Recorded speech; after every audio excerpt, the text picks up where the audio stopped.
Hey guys, John Rettinger from Techno Buffalo here with an unboxing for you of the T-Mobile Blackberry Bold 9700. This is going to run you about $129 after mail-in rebates and of course a 2-year contract. We'll go over some of the specs as we check out the device. Go ahead and dig in, of course, using the obligatory knife. It's been unboxing week over at Techno Buffalo, so we're going to keep the trend going with the Blackberry Bold. This is a review unit sent to me by T-Mobile. So we've got a picture of the device on the front. You may notice something interesting about it, something we saw with the new generation of curves. The scroll ball is missing, replaced with an optical trackpad, which is kind of interesting. T-Mobile Blackberry Bold with Wi-Fi calling. So what's included is on the top, some specs on the back of the box. Let's talk about those real quickly. Of course, it has Bluetooth international capability because it's a GSM quad-band phone. It's got a 3.2 megapixel camera, which can take video as well.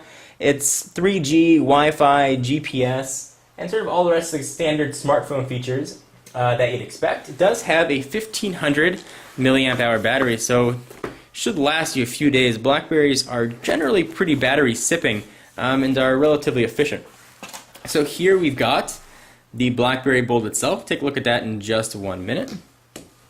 Let's see what else is going to come in the box when you buy your Bold. You've got your standard Blackberry wall charger with micro USB. You've got the super awesome cool guy holster, which swivels and appears to actually be real leather with the magnet. Slide that right in there and you're good to go.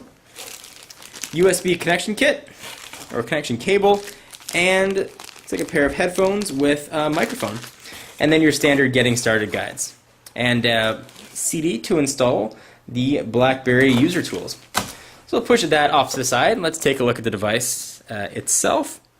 So it has a 2.44 inch screen with a resolution of 480 by 360, which is a pretty nice resolution for a smaller screen. Like I mentioned earlier, gone is the trackball. It's found on older generation Blackberries and the previous Bold, replaced with this optical trackpad. I have not used this yet, so I'm not sure how it's going to work. Your standard Blackberry features and buttons, you've got your send key, your Blackberry key, your back key, and your end key, and a full QWERTY keyboard, T-Mobile branding, your LED sensor up top, and microphone and speaker. On the left side of the device, you've got your charging port and a programmable hard button. On the right side, you've got your volume up and down. Looks like another programmable button. On the back, you've got your LED flash and 3.2 megapixel sensor and removable battery door. And this sort of has a fake leather, almost rubbery feel to the back. On the top, you've got sort of these keys that we saw with the first generation Storm. You've got a lock key and a speaker mute or not mute, so you can change your profiles relatively easily. Let's do a quick size comparison. You can see how this thing is going to stack up. It weighs 122 grams. It does feel pretty light even with the battery in. So here it is with another T-Mobile phone, the Nexus 1.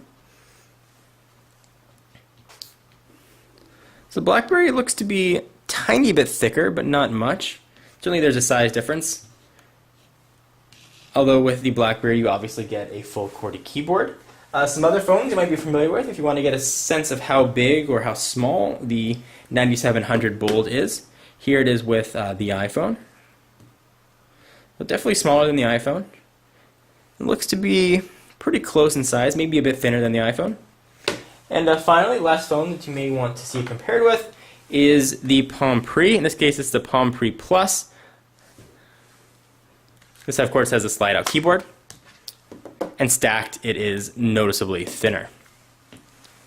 So definitely stay tuned to the channel and the website for a ton of Blackberry Bold coverage. I'm a big Blackberry fan. I've long been an admirer of their emailing capabilities. I'm curious how this iteration of the Bold is going to function, especially in the wave of a lot of very modern touchscreen smartphones.